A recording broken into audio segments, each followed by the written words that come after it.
Welcome back, fellow travelers, to another adventure of Paul's Travel.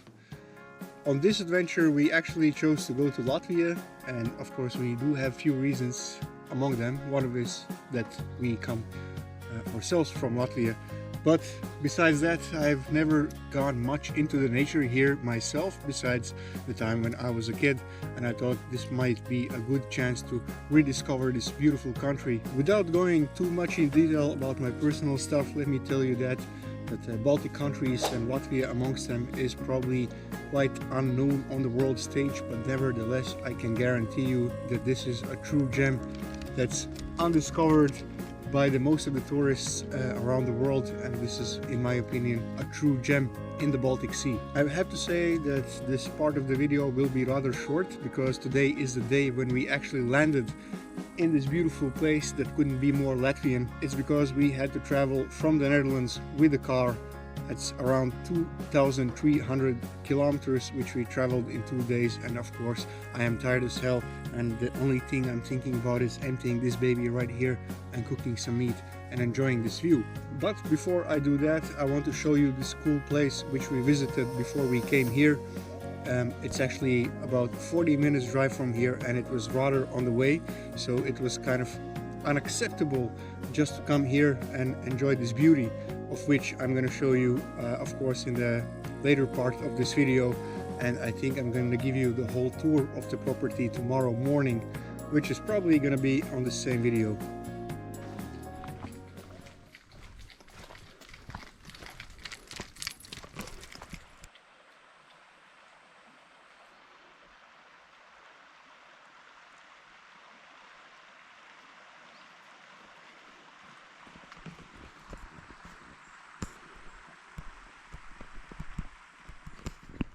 Cel skatu uz austošo sauli, tur, kur spārnotas debesis kliedz. Vienkārši ieklausies tajās un baudi mirkli, šo brīvībai neaizliedz. Zeme mans augums un ūdens, manas asinis, gaiss mana elpa un uguns mans gars. Zeme mans augums un ūdens, manas asinis, gaiss mana elpa un uguns mans gars. Pacel skatu uz austošo sauli, jūti to spēku, kas tevi ceļ līdz. Pieskaries noglāsti mežu un kalnus mīlestībā, lai piedzimst šis rīts.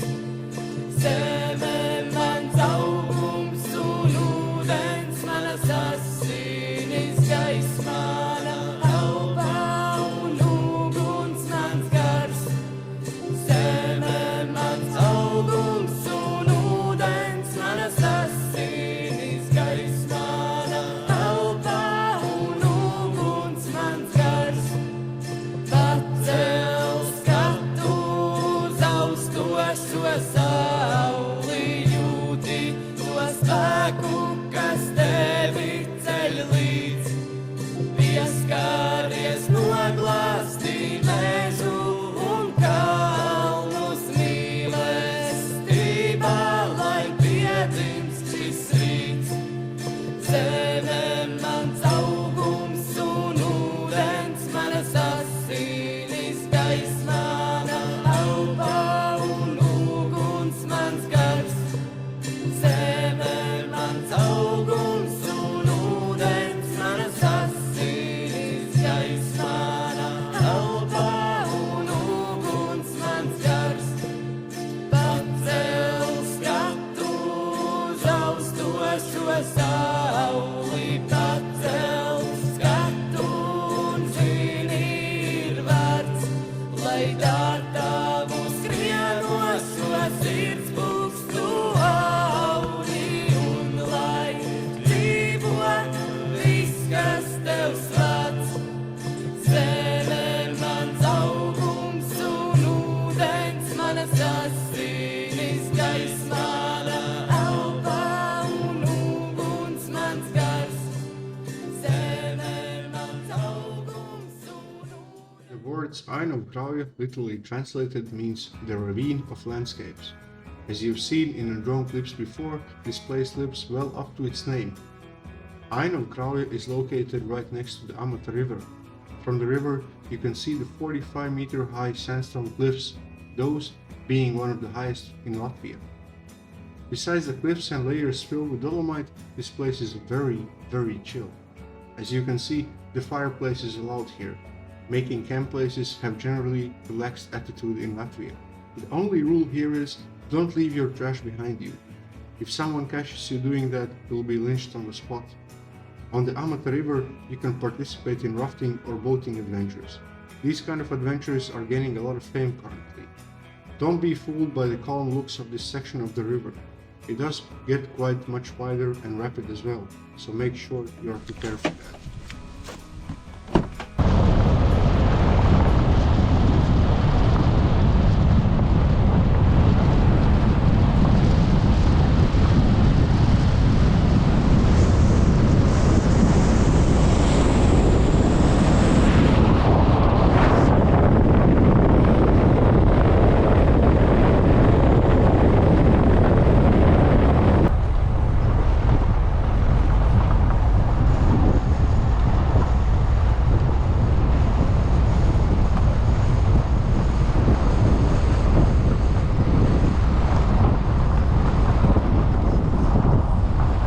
I mean, it is a little bit true what I said, that we are an unrecognized country for traveling on the world stage, but the pity is, I think, on most of the people that haven't visited here, because you're missing out on great food, great drinks and great tourism. I mean, like the green tourism, like at this place you can't hear a single soul.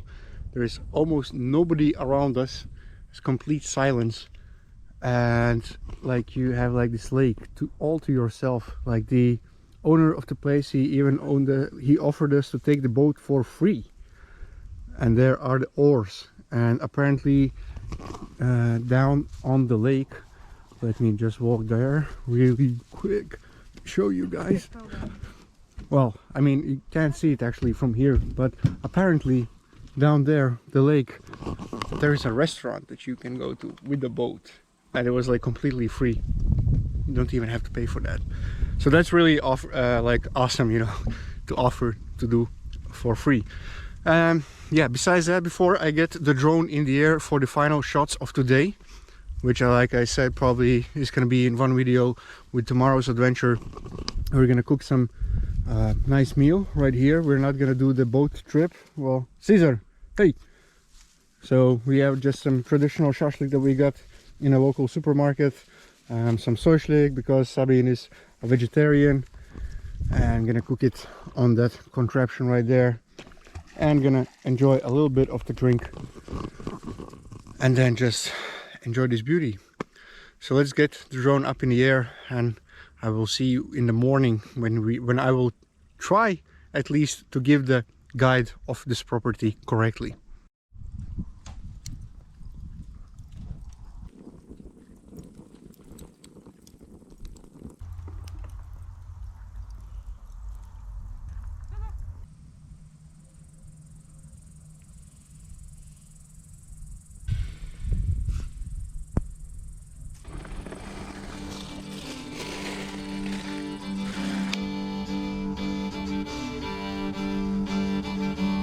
Ar sauli saderēju, reizē tik tīvā zemē.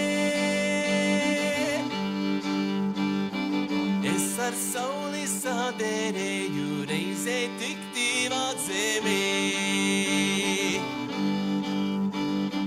Nav saulīte uzlēkusi, es jau biju jūrmalā. Nav saulīte uzlēkusi, es jau biju jūrmalā. Rā-ra-di-di-ra-di-di-ra, rā-ra-ra-di-di-ra-di-di-ra, rā-ra-ra-di-di-ra-di-di-ra, rā-ra-ra-di-di-ra-di-di-ra.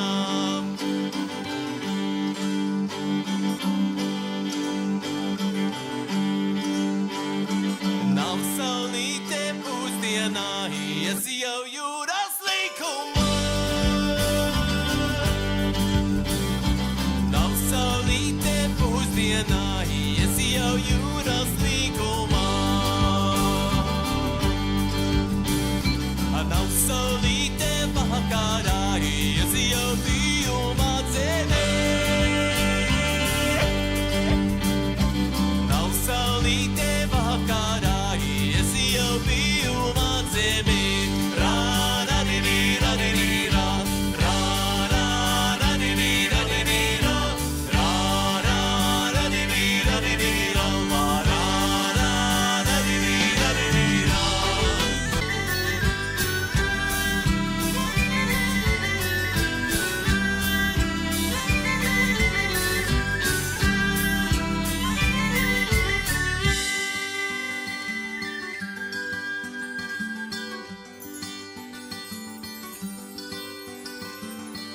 Atradu saules meitu, liepas galdu mazgājām. Es atradu saules meitu, liepas galdu mazgājām. Liepas galdu mazgājām, ar vasāmi kājiņām. Liepas galdu mazgājām.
Good morning, guys. Well, it's time to actually show you a little bit around this place because it is early morning and we are about to set on adventures today. So here I am already on the first floor. We're not gonna probably walk or I'm not gonna even show you all of the things because I think the guy has kind of a hobby to collect like these cultural old collectibles. That is from like way back, like right here for example we see this old carcass of this limousine that he managed to get somewhere, and this is how it looked like when it was new. So it's like from 49 and it's like a Soviet limousine from a brand ZIL which was made in 1946. And only 5 prototypes of this were made. It was run by 6-liter 8-cylinder engine which had 140 horsepower.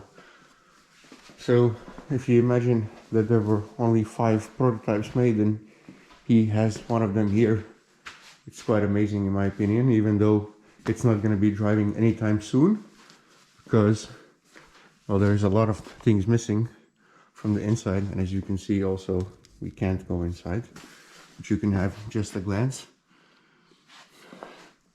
And here we even have like this rolled down window for the passenger, and besides that there's like a lot of stuff here from the older days as well, trying to, I guess, somewhat recreate the authenticity of the age when this house should have been built. And I'm gonna tell you in a minute why should have been. It was, I think, this chest I asked him yesterday about, or it was another one.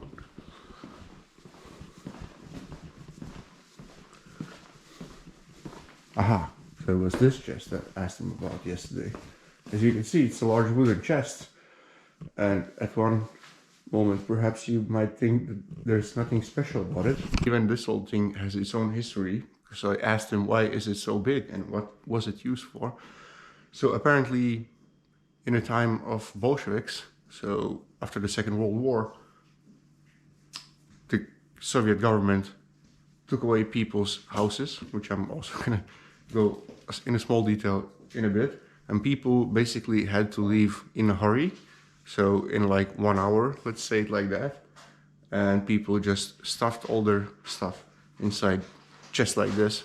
So one horse could pull it or bring it on a stage, on a coach. So that's what it was used for. So it's kind of historic as well. Coming back in this area, we see this chassis of a car. And it turns out that one is from Silver Wraith model, which is a Rolls-Royce, of course. And this is the first after-war made Rolls-Royce. It was made from 46 till 58. I'm not gonna go into the detail with more what's written there, but it's basically the chassis, and as you can see, these cars are rather new ones. And he's even more busy here with assembling the things. As you can see, the coil springs and more parts of chassis, even a radiator. So I think it's gonna put this baby back together. Here we have a fireplace going on. I think it's possible to kick it up in the winter with, of course, oak branches, which is sort of quite celebrated tree in Latvia. And here we have kitchen area. I think like this is the kitchen also from the old ages, which you would see in typical countryside house. So I'm gonna circulate around this building a little bit and tell you about, well, what I know about it myself. So while I'm fast forwarding this or not, let me tell you that this whole building has been constructed from the scratch. So I talked to the owner, whose name is Jānis.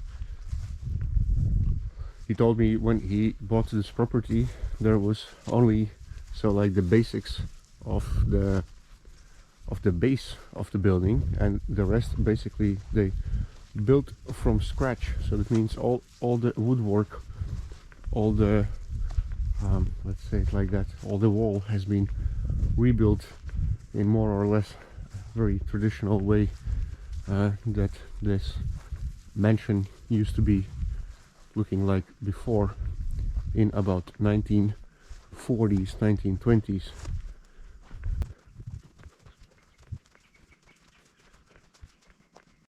So the history of this place is rather kind of a sad one for a lot of Latvian people. I think not only Latvian people, but all the people who went through the Soviet times and before the Bolshevik times, because people who own these places most likely were sent to Siberia, as they were seen as dangerous people to the Bolsheviks, as being rich and intelligent. So hundreds of thousands of places like this has been lost in Latvia. They've been either burned down or destroyed or taken by the so-called kolkhoz, which was sort of a big gathering of the farmland. So basically the Bolsheviks, they nationalized all the farming process in a lot of countries, and they took away the land and sent the people to Siberia. But this is actually very, very traditionally Latvian place. I'm not even sure what the right expression is. I'm gonna put it on the screen with what I mean, like a farmstead, I think, more or less. Skipping out of the Soviet times or the Bolshevik times, we can see here a gazebo where we also chilled out just briefly yesterday. It's rather modern and just a nice place where you can chill.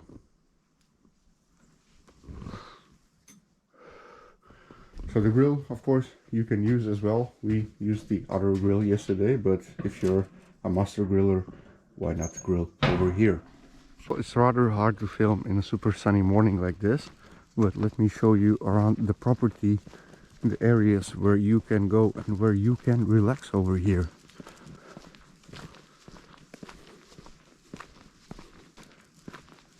So as you see, the space is very, very big. You have plenty options where you can have your time of relaxation. There's a stork family flying away. Whoa!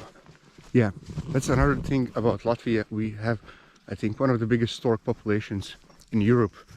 There is a good reason why they come here to migrate from Egypt, if I'm correct. And that is the abundance of food available here in the nature. And in Latvian culture, the storks are considered to be sort of a holy, traditionally holy bird. So nothing to do with church or anything like that. But they're also called svētels, which literally translates as something holy. And they are very known to make their bird houses in the countryside up on the electricity poles. I'm sure we're gonna be driving today and we're gonna see a lot of them. I do see this small house.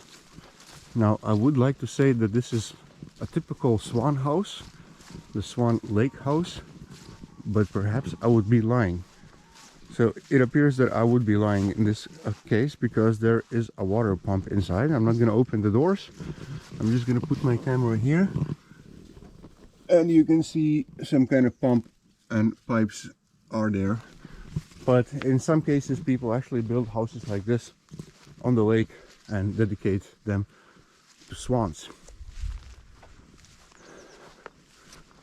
But all of this area is just allowed to be coming here, grilling, playing football or volleyball or anything else that you like.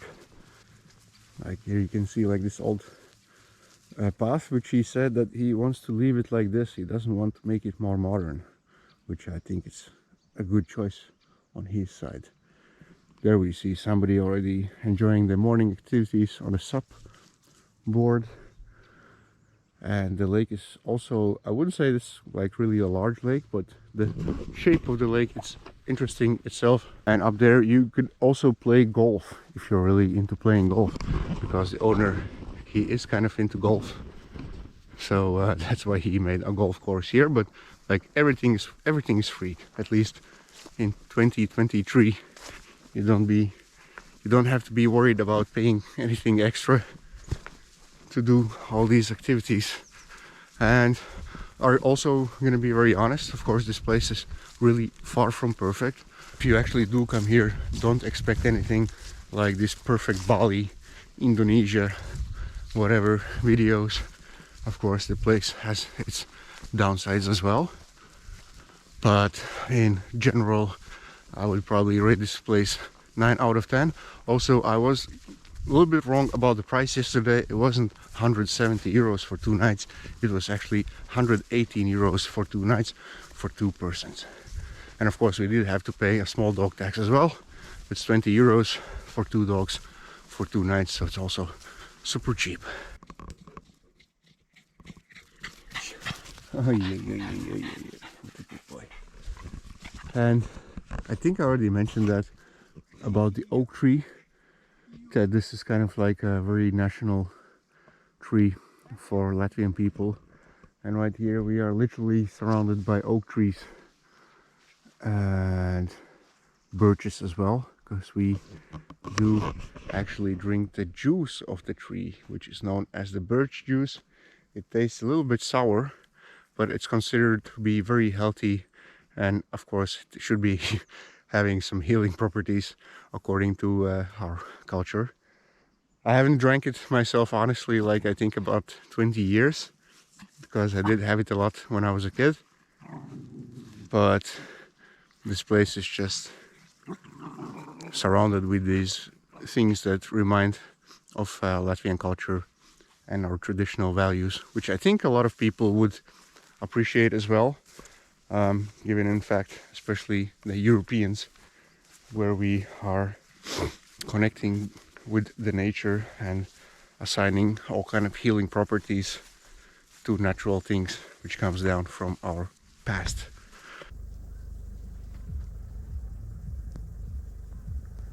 So without actually driving for 10 minutes, We see the storks right here on the electricity poles, like I said. This is not, I think, their fixed place where they make their nest, but what I think they are doing, they are scouting the fields, because these fields are recently plowed, actually more on the other side. They are recently plowed, so they are scavenging for food over here, and we already passed some few places where actually the tractors were still plowing the field, and they had, like, I think at least 100 storks on that field. And well, yeah, we're just like passing down this country road here, a little bit gravel. Of course, you have to travel through the villages because most of them are not asphalted, but here from afar we can already have a glance of like the typical farmsteads which you would find in the countryside, and in my opinion it's just clear beauty. Here we have a family living, I think maybe the Kudum family, but actually this whole small, well, I would say a village or a farmstead, but this is actually a populated area with their own zip code, I assume. And I think these are basically all the people that are living here, maybe up there till the crossroads. But this is like quite typical countryside over here. And we see like these old buildings staying there, I think for the maybe last 200 years. And this might be a newer one because it's made from wood. But so, like I said, the sad history, what happened was that the Red Army and the Bolshevik government came here and evicted people from these houses and brought them to Siberia, as they were seen as dangerous people because they were like living rather wealthy for the standards of those days. But nowadays we can only appreciate this beauty and skip the sad page of the history and focus on the modern days. But it's very beautiful. Like there you can see like basketball nets, which maybe in the heyday of this place was still actively played, but now it's rather overgrown with grass.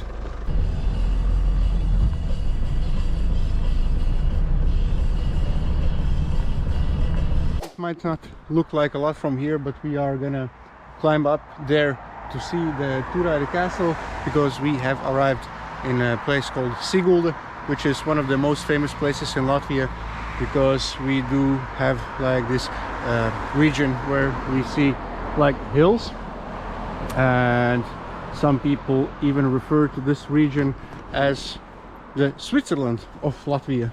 This place does have three castles: the Turaida Castle, Sigulda Castle and the Krimulda Castle, which are all really worth visit. But since I've been here multiple times in my life, I think I'm just gonna stick to Turaida Castle, which has always been my favorite. It's been one of my favorites because this place has actually been built in 13th century by the Livonian order, and it has still managed to stand the test of the time. Of course, a lot of restoration has been done to maintain in this order.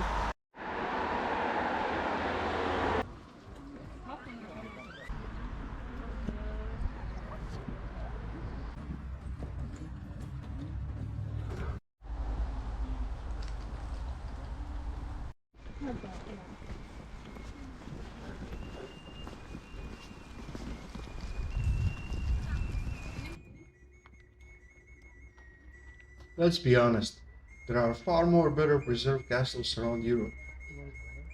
While it's true, Turaida Pils is a must-see, must-visit place when you are in Siguld. This place is unique because it is built in 13th century. I'm talking about 800 years ago. I mentioned that it was built by Livonian order. The Livonian order were kind of holy monk warrior type of an order. Ultimately, they were responsible for Christianizing the Baltic lands, and they stayed here to rule for hundreds of years and to convert and reshape the face of the Baltic peoples. Plus, they infused the blood of the Baltic peoples too, bringing many Germanic traditions with them. This all happened after the Great Northern Crusade. Yes, you heard me right, a crusade in Europe. The Baltic countries, especially Latvia and Estonia, were the last pagan countries in Europe, at around year 1180. Nowhere else in Europe you would find so many people to be proud of their paganic and at the same time Germanic traditions. Before this magnificent red brick castle there used to be a wooden castle, built by the paganic Livs. After the Crusaders beat the pagans in 1214, they built the construction that you see nowadays. At some moment in history, a war known as the Second Northern War broke out, and Turaida Castle ultimately was besieged by the Swedes, as they sought to expand their influence around the Baltic Sea. While the soldiers stationed in the castle fought bravely, taking refuge in the castle's belfry's tower, they were ultimately beaten by numerically superior Swedish army. What put the castle to an end was the same reason like everywhere else in Europe: fire. The castle suffered huge fire disaster around 1766 and was never to recover from its former glory.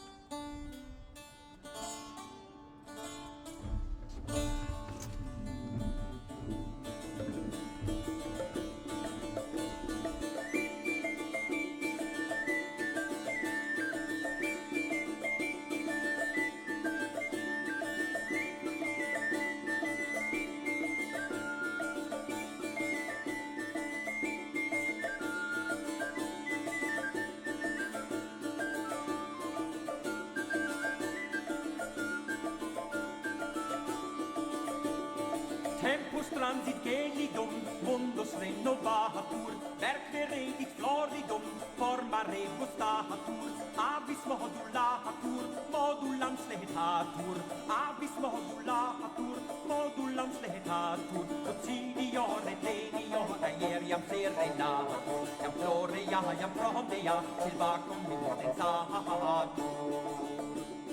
Ludum super gramina, virgines decore, quarum nova carmina, dulcis sonantore, anum favore, volucres canore, vapent et odore, tellus picta flore, for igitur et singitur et tangitur amore, virginibus et avibus repentibus honore.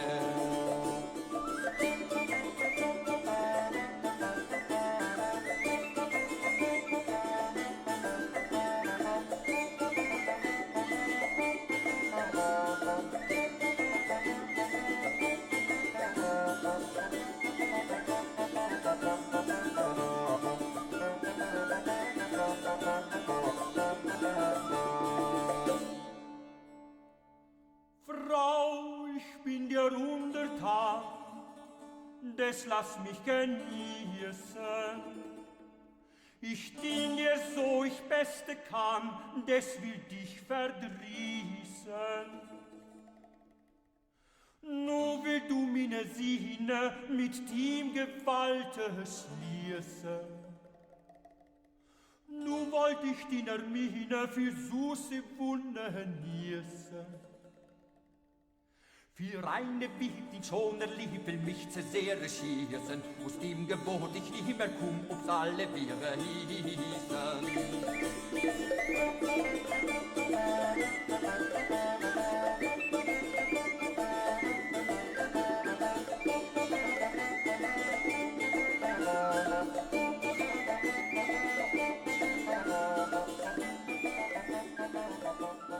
We are done exploring the castle, and right there behind me there is a park of this museum reservoir, I think it's called in English. Don't miss out on it to take some paths down there, but since we have already visited this place before, we will skip on that because we do have more places to visit today which we actually never visited.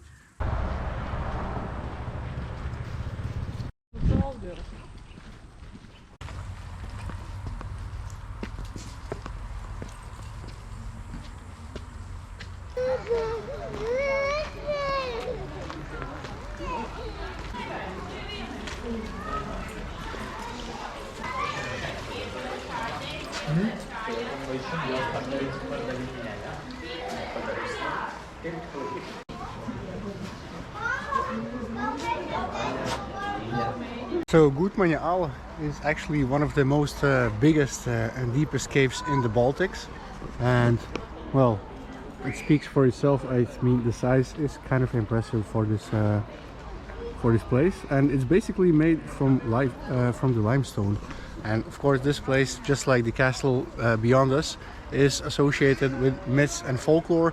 One of the most famous one is the Turaida Castle, which is a small and well, I wouldn't say small, which is a tragic story which I'm gonna try to keep short. Is basically that up in the castle where we were before, in the Turaida Castle, after the siege of the Swedish troops, they found a girl called Maya. She was still left alive. She grew to be one of the most beautiful women, at least according to the myths. And well, step by step, people desired her heart, even though she was in love with somebody else.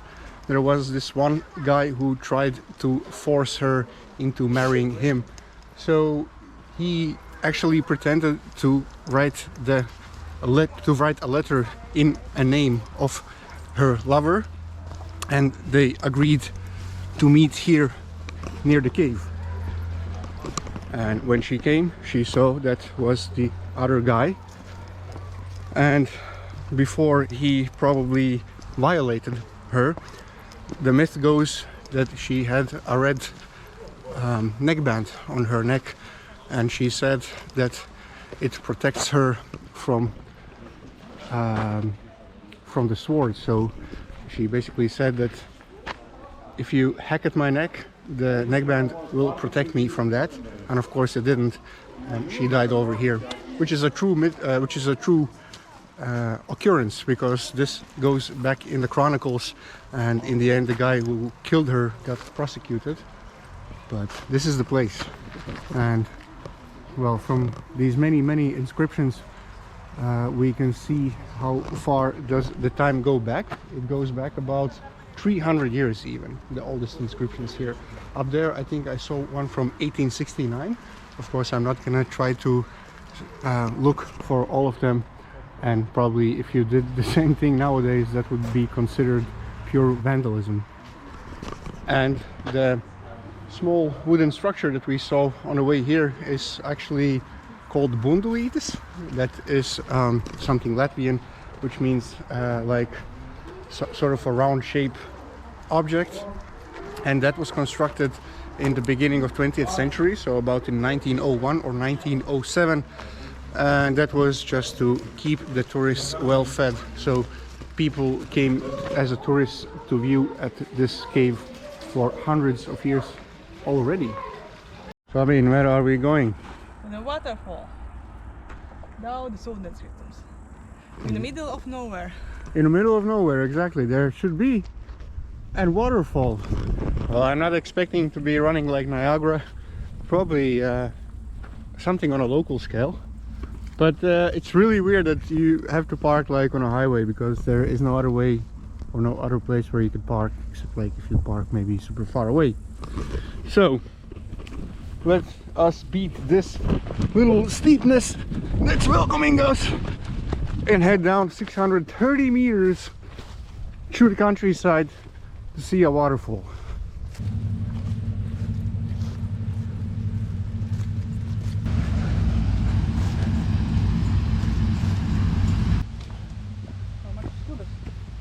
Mm-hmm.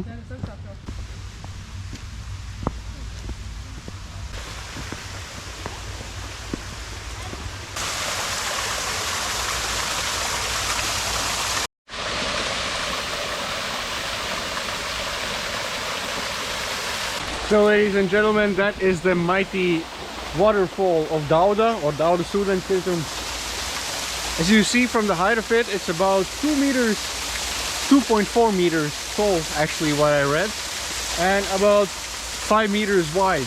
And it all originates from the river, of course, the name of which is Dauda.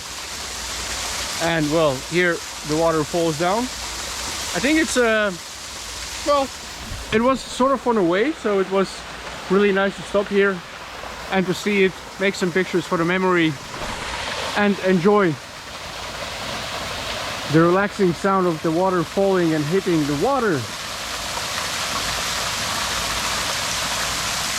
And then there goes the river down below.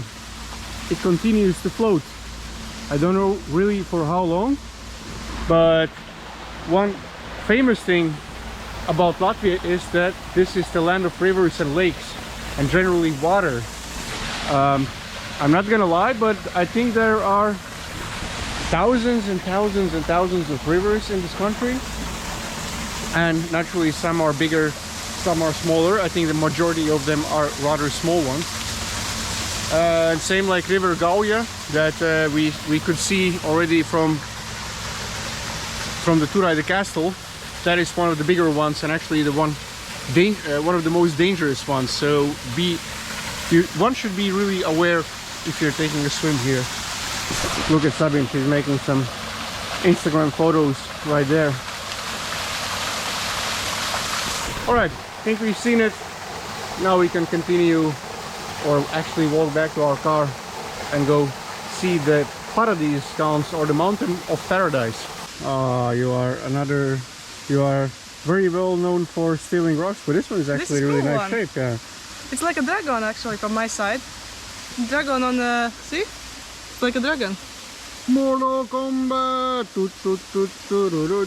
It does actually resemble a little bit, like right? Yeah. He's sitting on the hill. Godzilla. Right now we are walking to the Mountain of Paradise and another ravine, which is called Kraukļu, or I mean Kraukļu un ala, which translates to ravine of a raven and the cave of raven. And instead of visiting the pot of witches, which was one of our planned destinations today, we're gonna improvise and look for something else, because that ravine of the witches is a little bit similar to the ravine that we already saw yesterday.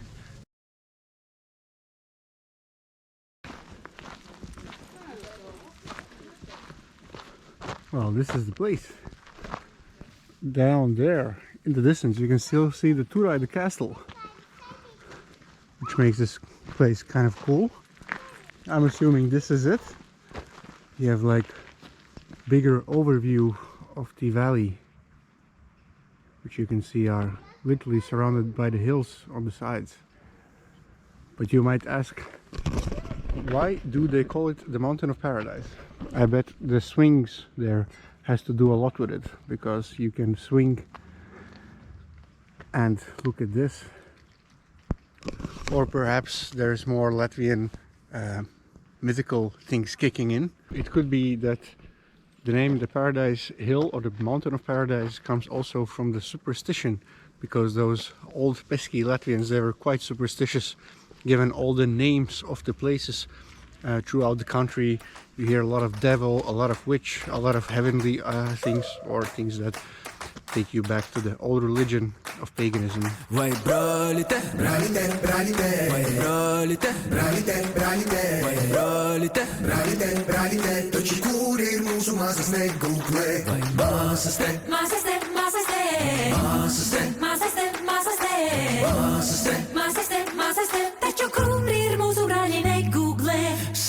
Sen man laiks atrast vietu zem saules vai arī lietu. Sen gaidām saules rietu, ņem dziesmu, tev es to dziedu. Tev vajag nevienu, tu dejo viena bet paņem manu roku, es pie tevis padurvīm vai pāržogu. Vai brālite, vai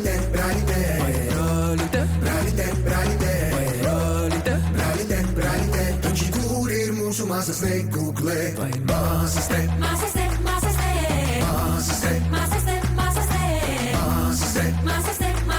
taču kur ir mūsu brāļi negooglē? Sen man laiks atrast vietu zem saules vai arī lietu. Sen gaidām saules rietu, ņem dziesmu, tev es to dziedu. Tev vajag nevienu, tu dejo vien. Paņem to roku, paņem to roku, apsolu prātā tev būšu es vien. Vai brālite,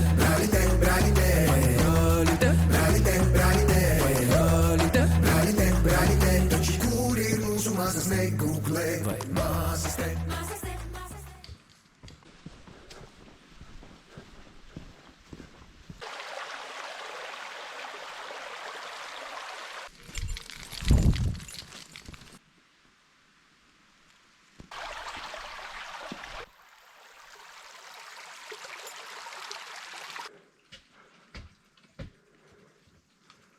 Well, my friends, we are arrived at the ravine and the cave of the ravens. So that is the ravine up there, and very apparently that is the ravine.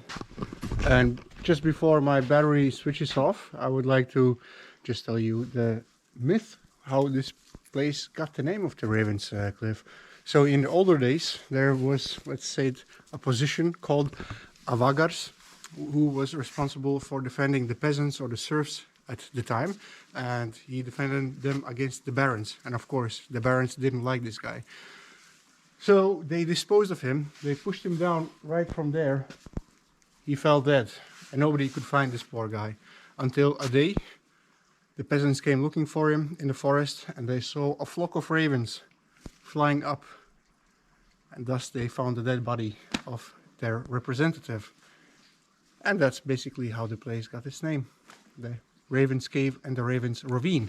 And I think one of the most coolest things about this place is that it's not so populated, or not so crowded as the Gutmanis or Gutmanis Cave that we were before. And you still see the same inscriptions. I don't know how long these date back. You can see like 1860 over there as well. Much less, but you have to also take in consideration, such as we can see there, a small landslide has happened and all the inscriptions are coming off. And of course nowadays, if you actually were inscribing something, that would be called vandalism, and it's not allowed to do so anymore. So let's go inside the triangle cave. It said that it should be about 5 meters deep, but is that still the case? It's not. Oh, it is. It is. I'm not sure how good the camera can handle this darkness, but the further you go, the more narrow it gets and the darker it gets. So naturally no human being could squeeze in between there. And some time ago apparently there were 2 caves, but because of these landslides happening, they are they are caving in, basically and literally. So here are these old inscriptions. Some are not that old. Some guy did it in 2001, etc. 1924 and 1945. So people have been coming here for a while just to get away from people and enjoy some silence, some greenery and some forests. And as you saw, this place is just premium, untouched paradise on earth on the Baltic coast. So it's definitely worth visiting if you ever come to Latvia. Definitely come to Sigulda and the smaller surrounding villages, because there will be a lot of things to do. A lot of things to do.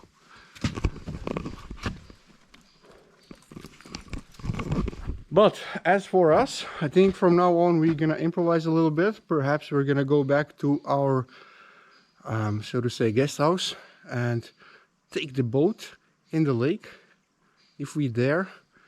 But if not, then we will see where the adventure takes us. We didn't really continue much exploring today after we left the Ravens Cave and the ravine, because we had some choices to be made and there were some options, and in the end we just opted to eat at a restaurant and then come back to our guest house, because we have to prepare for the coming days. We still have to book some places and just come up with ideas where we're gonna go. However, if you do come to Sigulda yourself, be sure to check out more places that you saw today on the video, because that was just a little bit. We barely scratched the surface, but those were the places that we wanted to visit and, well, I guess also show it to you guys. But there are plenty of more activities that you could do, and also cool places to visit. For example, the Gaujas Nacionālais Parks, which is the national park of Gauja, and Gauja itself is a river that flows through this part of Latvia. And there's also other more cool cities to be visiting here, like city of Cēsis, which is I think about 30-minute drive from Sigulda. I'm not gonna stretch out the video much longer, guys, and well, thank you for watching, and I will see you on the next adventure.